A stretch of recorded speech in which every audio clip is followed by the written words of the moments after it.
El doctor Julio Manuel Rodríguez Grullón, expresidente del Instituto Eduardiano, reconoció que sus recientes declaraciones sobre la relación entre República Dominicana y Haití fueron emitidas en un momento inapropiado, dadas las actuales tensiones migratorias en el país. En ese sentido, asegura que sus declaraciones fueron inicialmente malinterpretadas porque nunca quiso defender a Haití, al tiempo que admite que hablar en esos términos no fue correcto. Se recuerda que el pasado sábado, durante una Asamblea General Extraordinaria celebrada por el Instituto Eduardiano, se decidió sustituir a Rodríguez Grullón de la entidad, retornando nueva vez al cargo Wilson Gómez Ramírez, a quien tengo esta noche de invitado. Bienvenido, don Wilson Gómez, ¿cómo está usted? Muchas gracias, de verdad que muy bien y un placer estar aquí. Eso fue como una independencia efímera. ¿Perdón? Eso fue como una independencia efímera. Sí, en verdad fue un periodo lamentablemente muy breve para el doctor Rodríguez Grullón. ¿Qué fue lo que pasó? ¿Por qué el Instituto Eduardiano tuvo que verse en la necesidad de cambiar de presidente otra vez? Bueno, fíjese que nosotros reconocimos en el doctor Rodríguez Grullón una persona con una trayectoria brillante y tenía 23 años de militancia activa. ¿Dentro del instituto? Dentro del instituto. En mi primer periodo fue secretario general. En mi segundo periodo fue vicepresidente. Había participado activamente en todas las actividades, incluyendo los recorridos en el territorio nacional, a su edad. Y entonces, bueno, una personalidad y un miembro distinguido, merecedor de apoyos, y en cierto modo entendimos que él podía culminar su carrera pública, ¿verdad?, ocupando lo que fue siempre su aspiración, la presidencia del Instituto Eduardiano. De hecho, se habían dado las condiciones porque nosotros mismos propusimos a la Junta Directiva Nacional la modificación estatutaria para que el presidente del instituto no pudiera reelegirse de manera indefinida, porque a 60 años nada más habíamos tenido unos 7 presidentes. En 60 años, 7 presidentes, en 60 qué poco. años. Estaban como la república ustedes. Exactamente. Entonces, bueno, eso nos llevó a nosotros a la conclusión de que había que establecer en esa reforma estatutaria un periodo, una reelección, sale ese presidente y puede retornar luego, pero no de manera consecutiva. Al agotar ese segundo periodo, entonces ya teníamos que hacer el cambio, y qué mejor que el doctor Julio Manuel Rodríguez Grullón, que estaba en el equipo, y que efectivamente lo propusimos, le dimos el apoyo necesario y la asamblea eleccionaria a unanimidad lo escogió presidente, conjuntamente con un equipo donde yo quedé como vicepresidente, precisamente en un esfuerzo orientado, porque no somos muchos, somos 63 miembros de número, y entonces había que asegurar la marcha institucional. Bueno, el doctor Rodríguez tan pronto fue electo. Las elecciones en el instituto son muy singulares, es decir, no hay una campaña proselitista previa, no hay la conformación de planchas previas, sino que en el mismo momento en que se celebra la Asamblea General... Se hace todo ahí mismo. Exactamente, se escoge la comisión electoral, se presentan las nóminas o planchas, se produce el proceso eleccionario y se juramenta. El doctor Rodríguez Grullón solicitó, y eso no es lo que se usaba, que pudiera pronunciar un discurso. Bueno, pero él quiso pronunciar un discurso. La sorpresa es que cuando él hace su discurso, saltan elementos que indudablemente iban en contradicción con la línea institucional. Una cosa sorprendente. Pero tenía 23 años siendo vicepresidente. Sin y qué embargo, raro que declaró de esa manera. embargo, no había evidenciado tener una posición contraria a la línea institucional. Línea de tradición y que quedó reforzada el 6 de agosto del 2022 en ocasión de la primera marcha patriótica, donde se leyó un manifiesto en el altar de la patria y donde el instituto establecía que la solución al problema de Haití tenía que ser en Haití. como cuestión esencial. Y segundo, que era tarea nuestra sensibilizar a la población a los fines de que entendiera que la comunidad internacional tenía que asumir la cuestión de Haití en un acompañamiento para que ellos logren pacificar, ¿verdad?, ese país, se organicen, desarrollen su registro civil y puedan dotar de documentos a sus súbditos y en consecuencia crear las condiciones para un proceso eleccionario allí que mereciera un mínimo de legitimidad. Y ese esfuerzo iba orientado, por supuesto, también a la comunidad internacional en un reclamo sistemático. En el discurso que lee el doctor Rodríguez Grullón, en el marco de la Asamblea, sorprende cuando él plantea que, no obstante, el aproximadamente 30% del presupuesto general de la nación, que el país asume con la carga en términos de salud, de educación y en otros aspectos, asume el país, que por encima de eso el país diera una proporción adicional del presupuesto general de la nación, de nuestro país, Haití, para contribuir con su desarrollo, porque él entendía, y así lo dijo, que nosotros éramos un país desarrollado y que Haití estaba en una situación de subdesarrollo. Ya eso, planteado así, dista de la posición institucional. Por cuanto es la posición? Él está planteando una solución al problema haitiano en territorio dominicano, cuando la posición institucional es que la solución al problema de Haití es en Haití, no en República Dominicana, y que República Dominicana tiene que preservarse, que la comunidad internacional es la que tiene que auxiliar a Haití, organismos como la ONU, la OEA, grandes potencias como Estados Unidos, Canadá, Francia, por ejemplo, ¿no?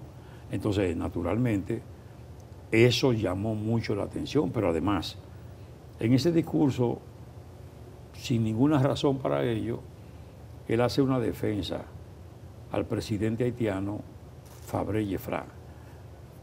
Lo ubica en el año 1867 y dice que Yefra fue un defensor de la República Dominicana, amigo de la República Dominicana, que si la República Dominicana no fue intervenida nueva vez, ¿verdad?, por Haití, a través del presidente Zuluk, fue por el hecho de que Fabre Yefra lo impidió.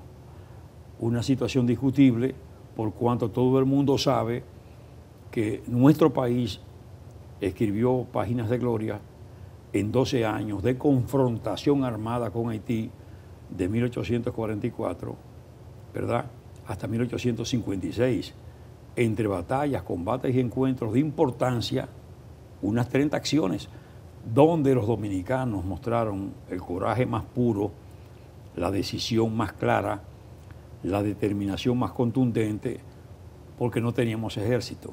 Sin embargo, ese campesino dominicano, ese hombre común de nuestro país, asumió con su instrumento de labranza, mocha, machete, todo lo que tenía a mano, hizo la defensa patria frente a un ejército como el haitiano, que ya tenía 40 años de experiencia, que heredó las técnicas del ejército napoleónico que se había desarrollado, por cuanto hay que recordar que Haití fue el primer país de América Latina en conseguir su independencia y se estableció como una potencia aquí, en el Caribe. Por tanto, se sintió tan fuerte que fue capaz de invadirnos a nosotros durante 22 años.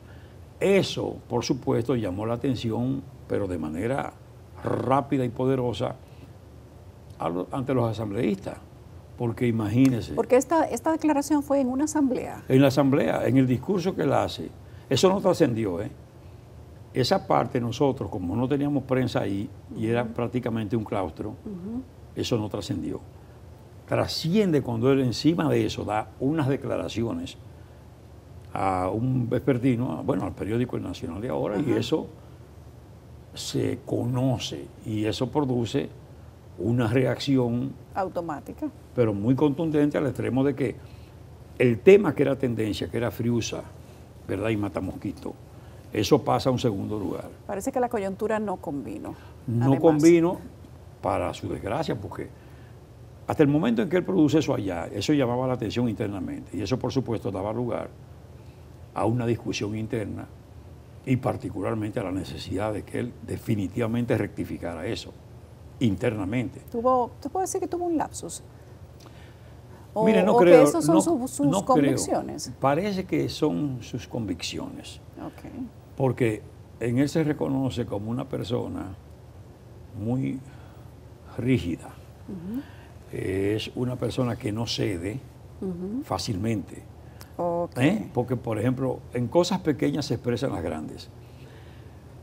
El estatuto nuestro establece que el duartiano le rinde tributo a la patria cuando se interpreta el himno nacional con la mano derecha, los dedos cerrados, la colocación de la mano en el costado izquierdo, ¿verdad? Diciendo con esto, mi corazón late con mi patria. Ese es un mandato del estatuto. Pero él nunca lo hizo, él siempre el puño. Y decíamos, ¿por qué usted pone el puño? Y él decía, bueno, porque yo entiendo que eso es fortaleza, que eso es fuerza. Era su estilo y nunca lo hizo de otra manera. Ya él tenía algunas experiencias de posiciones rigurosas porque él dirigía la enseñanza de la medicina, de la pediatría en el Luis Eduardo Aibar. ¿Esto representa, aparte de que han tenido que cambiar de presidente, que usted vuelve a tomar la presidencia, algún tipo de, quizás, de llamado de atención al interno del Instituto Duartiano?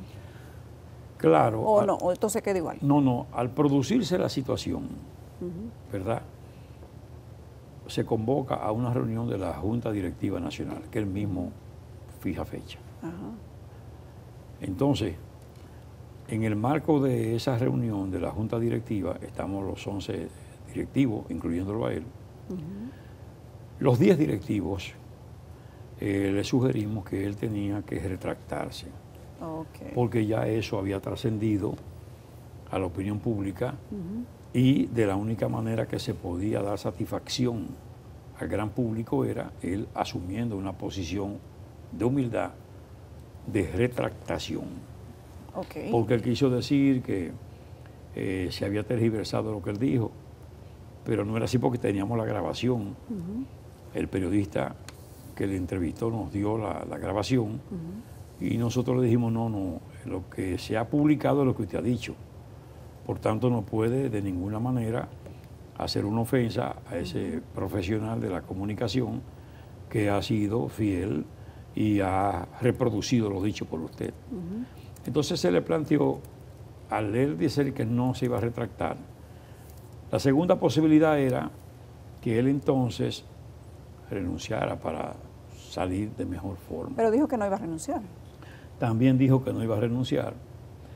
Y entonces le dijimos, bueno, usted nos deja como única salida la convocatoria a la Asamblea General Extraordinaria y nosotros vamos a producir un documento y se produjo el documento firmado por los 10 para que él hiciera la convocatoria, lo que en efecto se hizo y se celebró esa Asamblea General Extraordinaria, que es el órgano supremo, deliberante, autónomo, ¿verdad?, soberano de la institución y en capacidad, por supuesto, de conocer la situación y decidir, por cuanto se trataba de una conducta que se apartaba de la línea institucional y además sus declaraciones rayaban con lo patriótico, ¿no?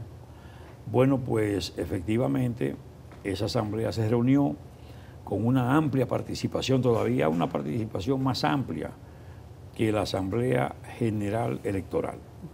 Entonces ahí participaron los miembros de número, ahí participaron los miembros que son los llamados correspondientes, que tienen voz pero no voto, los miembros de honor, que también tienen voz pero no voto, y los presidentes de los centros duartianos, que en total hay diseminados en el país más de 90, y estaban también los presidentes de las filiales que están en el exterior, Y se votó. Suman casi 30. Entonces votó todo el mundo Se y este fue el resultado. a unanimidad y se decidió desvincular de la presidencia al doctor Rodríguez Grullón. Bien, ¿cómo bien ven ustedes ya, entendiendo quizás cuál es el sentir del país y qué tan tolerante está la ciudadanía, digamos que en esta coyuntura, cómo ven ustedes el ambiente del país, de la gente ante las medidas del gobierno, protocolos, hospitales, repatriaciones masivas?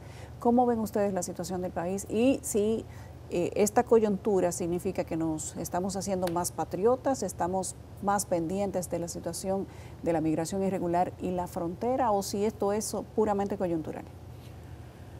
Mire, en sentido general, cuando uno advierte a un mandatario, por lo general cuidadoso, un tanto conservador. ¿Lo ha llamado usted el mandatario alguna vez? No. Que adopta estas providencias en un número tan importante y con tanta determinación, uno tiene que intuir que él tiene informaciones privilegiadas, claro, que el común de los dominicanos no tiene en este momento.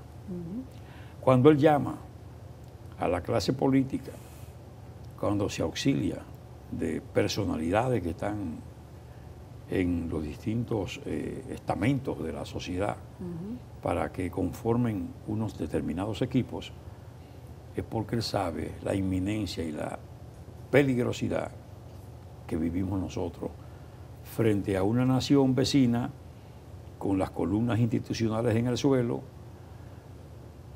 con una hambruna, con un problema serio de salubridad, con bandas que están ejerciendo dominio cada vez mayor del territorio, con la inexistencia de autoridades, con una fuerza supuestamente multinacionales que no están en capacidad de nada, y lo peor, con una comunidad internacional de espaldas completamente al problema, indiferentes por completo. Parece como si su actitud respondiera a su interés de que el problema alcance a la República Dominicana y se convierta entonces en una crisis insular. ¿Y sabe Dios a dónde llega? Es lo único que explica el por qué la OEA, el por qué la ONU, por qué las grandes naciones más comprometidas con Haití, como Estados Unidos, Francia y Canadá, no actúan en ningún orden. Inclusive, más preocupante aún resulta que aunque en Haití se violan todos los derechos habidos y por haber, incluyendo el sagrado derecho a la vida, esa comunidad internacional no reacciona, ni los organismos internacionales. Y no dicen nada. Ningún estamento reacciona, pero entonces para la República Dominicana, cuando quiere aplicar sus políticas migratorias en el ejercicio pleno de su soberanía, porque las leyes migratorias constituyen una singular expresión de la soberanía de un país. No nos quieren permitir a nosotros ejercer con libertad ese derecho soberano que tenemos, la aplicación de nuestras leyes, la aplicación de nuestra Constitución, la acción de un Estado organizado, de una república que tiene su gobierno propio e independiente. Entonces no nos quieren conferir a nosotros nuestros derechos y no se refieren para nada a Haití con esa situación que vive. Entonces, la verdad es que es muy difícil todo para la República Dominicana. Entonces, esas medidas podemos decir que son medidas buenas. Ahora, ¿qué quisiéramos nosotros? Que esas medidas se apliquen de manera permanente, que no sean medidas sencillamente coyunturales, episódicas, para un momento determinado. Y por eso entiendo, y entendemos nosotros, que la clase política en sentido general, gobernantes y los que están en oposición, el empresariado, los estamentos de la vida nacional, todo, tienen que concurrir en un esfuerzo para que las medidas sean, primero, mejoradas, perfeccionadas a partir de la colaboración, porque la dirigencia política no puede tirarse a un lado. Hay que exigir ciertamente que esas medidas no se vean como simplemente políticas, Yo creo que el hecho de que estemos a tantos años, ¿verdad?, de distancia de un proceso electoral, eso nos permite a nosotros entender que el llamado para que haya un esfuerzo común, tanto de oposición como de los que gobiernan, es oportuno. Yo entiendo que el empresariado tiene que participar en este proceso también. Y sentado en una mesa de manera sopesada, sosegada, tranquila, se adopten otras providencias y se perfeccionen las que ya se han expuesto. De modo y manera que nos unamos en torno al tema patriótico, porque de lo que se trata es de un tema nación, de lo que se trata es de preservar la integridad del territorio, el funcionamiento y marcha del Estado dominicano. En cierto modo, la garantía de contar con paz social, con seguridad y con estabilidad. O sea que prácticamente el Instituto Duartiano respalda las medidas que está llevando Claro a cabo que sí. el gobierno dominicano. Claro que sí, solo que entendemos que estas no pueden ser coyunturales. Que no sean coyunturales. No, y además hay que seguir profundizando, porque nosotros entendemos que hay que trabajar más en la frontera. Es que eso no puede seguir como hasta ahora, donde se sabe muy bien que se hacen repatriaciones, pero regresan muchos a partir de negocios. Entonces, esos negocios hay que sofocarlos, hay que eliminarlos y hay que sancionar de manera ejemplar a los que practican esa acción de corrupción, porque estos son crímenes prácticamente de lesa patria hoy día y la autoridad tiene que ser categórica y en esto tenemos que concurrir todo y tiene que asumir su responsabilidad el Poder Judicial y tiene que asumir enteramente su responsabilidad el Ministerio Público. Tiene que haber manifestaciones claras de un compromiso que hemos contraído todos para salvar esta patria, para evitar los riesgos. Nosotros creemos firmemente que precisamente en tiempos de paz, aunque sea relativa, es cuando se programan las cosas para la eventualidad de un conflicto. ¿Entiendes? Es ahora, no es después, porque nosotros tenemos que darnos cuenta qué nos estamos jugando en este momento. ¿Qué es lo que está en juego en este momento? Es la patria, es el supremo interés de la nación, es nuestro país. Y ahí hay que dejar de lado lo que son los colores, las banderas particulares. Ahora tiene que ondear la bandera de Duarte, la bandera nacional, que es la que nos une, que es la que nos integra. Realmente tenemos que llenarnos de grandeza. No Entonces, podemos seguir en politiquería. El Instituto Duartiano sí respalda las medidas siempre que no sean coyunturales. Exactamente, exactamente. Nosotros entendemos que tenemos que respaldar estas medidas y que hay que procurar que se profundicen. Por ejemplo, nosotros hemos planteado la necesidad de que, conforme a como lo que establece la Constitución de la República en el artículo 10, que haya realmente una política de privilegio para la frontera, que haya un trabajo que garantice que el habitante fronterizo va a permanecer en su frontera porque tiene atractivo, porque tiene unos incentivos especiales, porque está realmente privilegiado por el propio texto constitucional. Nosotros necesitamos que el soldado que esté en frontera tenga allí su familia. ¿Cómo se logra eso? Haciendo una reproducción, una réplica del modelo de San Isidro, donde hay viviendas, donde hay hospitales, donde hay farmacias, donde hay instalaciones deportivas, donde hay la posibilidad de aprendizaje en técnicas con el Infotep, con las escuelas vocacionales de las Fuerzas Armadas. Es decir, que ese soldado viva allí en residencias del Estado para ocuparlas mientras esté prestando servicio en la frontera. Y si falta, entonces tiene que desocupar el inmueble y se verá afectado por esos privilegios. Cuando ese soldado sepa que tiene mucho que perder, optará por otra conducta. Tomará otra decisión y con otro su trabajo. comportamiento. Eso es parte del esfuerzo, pero también hay que reforzar la frontera permanentemente. Hay brigadas que se necesitan más cerca de la frontera, porque este es un problema que hoy tiene estos ribetes de gravedad, pero estará latente en el tiempo. Y entonces las políticas tienen que ser de permanencia. Políticas permanentes. Claro, y en el caso particular del muro fronterizo, oye, eso no admite más retraso. No debe haber discusión ahí, ¿verdad que no? ¿Verdad que no? Bueno. Entonces yo creo que también ese muro, que no solo físico, sino también tecnológico, tiene que ser una realidad.